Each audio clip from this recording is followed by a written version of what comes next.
very busy, and he had a prior commitment up in St. Johns County, so he is there, but he's looking forward to trying to come back to speak with you guys, because I know that you have one more meeting before the primary.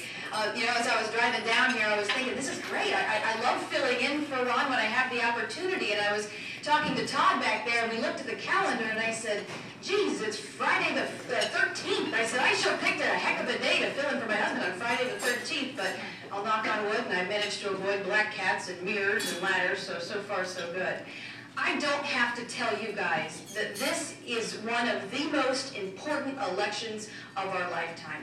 There is a lot at stake, and one of those things is national character, what it means to be American. On one side, we have Barack Obama's big government policies, classism, redistribution of wealth, socialistic policies, and on the other side, we've got we the people, the free markets, and our God-given rights.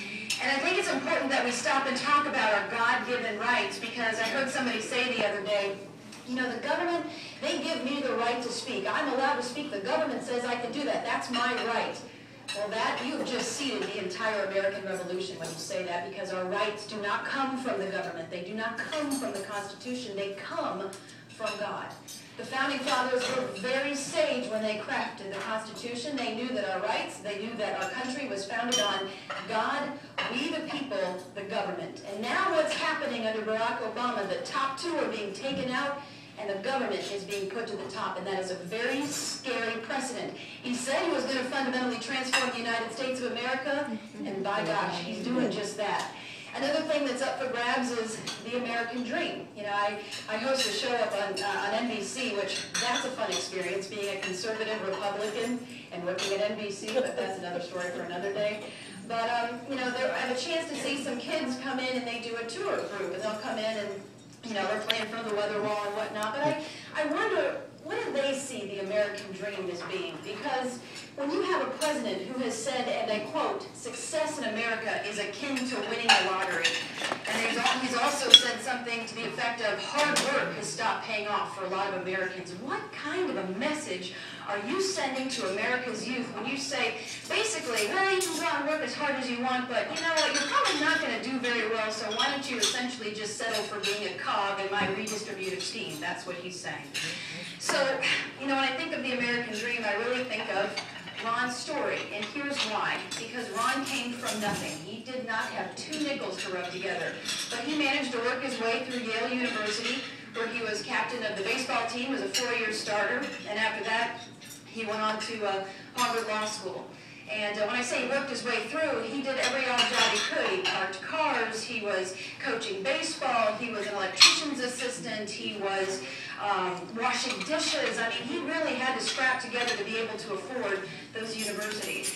Once he graduated from Harvard Law School, he kind of looked at what was going on. This was after September 11th. And, you know, a lot of the guys who were graduating and girls from Harvard Law School were going off and getting nice careers, 6-figure salaries. They were doing very well for themselves.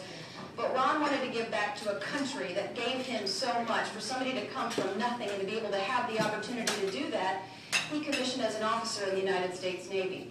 And he did this at a time when Elena Kagan, we all know Elena Kagan, she was dean of the law school at Harvard, and she didn't look too favorably upon the military recruiters. So Ron not only had to leave Cambridge, he went into Rhode Island and commissioned as an officer. He served his country very proudly in Guantanamo Bay, Cuba, where he worked at the detainee and detention facility there. And also in 2007, he deployed to Iraq. He was on a Navy SEAL Team command staff. He was an advisor to a Navy SEAL commander, SEAL Team 1, on the ground. And he earned the Bronze Star for meritorious service, which I think really says something about who he is. Thank you. And after that, he was a former federal prosecutor, so he's prosecuted cases on that account. And then, you know, they talk about records. Well, Ron was commissioning as an officer in the United States Navy Reserve.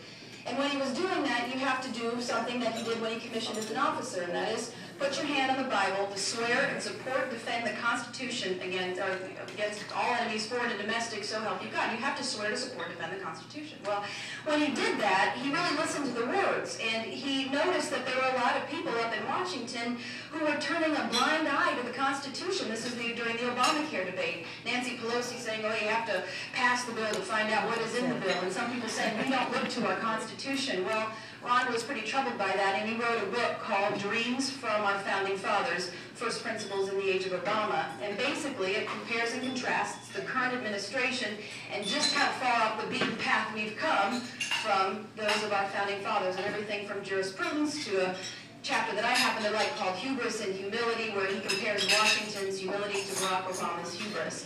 And he's been speaking about that. So why are we doing this? Why is Ron running to the U.S. House of Representatives? Because we are losing what makes this country exceptional. And if we lose it, we may never be able to get it back.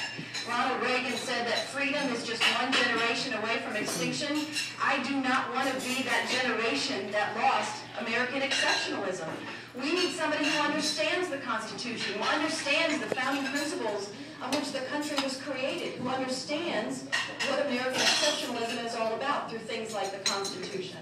So, and you don't have to take my word for it. I passed this out to people at the beginning, and basically, it's just some of the people who are backing Ron and saying nice things about him. For instance, Ambassador John Bolton on Fox News says Ron is a champion for constitutionally limited government. U.S. Senator Mike Lee of Utah, I have encountered a lot of candidates. Ron DeSantis is one of the most impressive I have ever encountered. Jim Ryan of the Madison Project says that he has a deeper understanding of the nation's founding principles and founding documents than anybody in Congress. So I'll give you one of these if you didn't have an opportunity. But I'm going to just close with a quote that Ron uses a lot when he speaks, and I think it's really relevant now. And it's when Benjamin Franklin is walking out of the Constitutional Convention. The Constitution had just been ratified, and someone came up to him, and a lady said, Dr. Franklin, what have you given us, a monarchy or a republic? And he said, a republic, man, if you can keep it. And I truly believe we are at that moment. We are fighting for American exceptionalism, what it means to be an American, and the American dream. So I ask for your support. If you have any questions for Ron or for me, just find me afterwards. So thank you.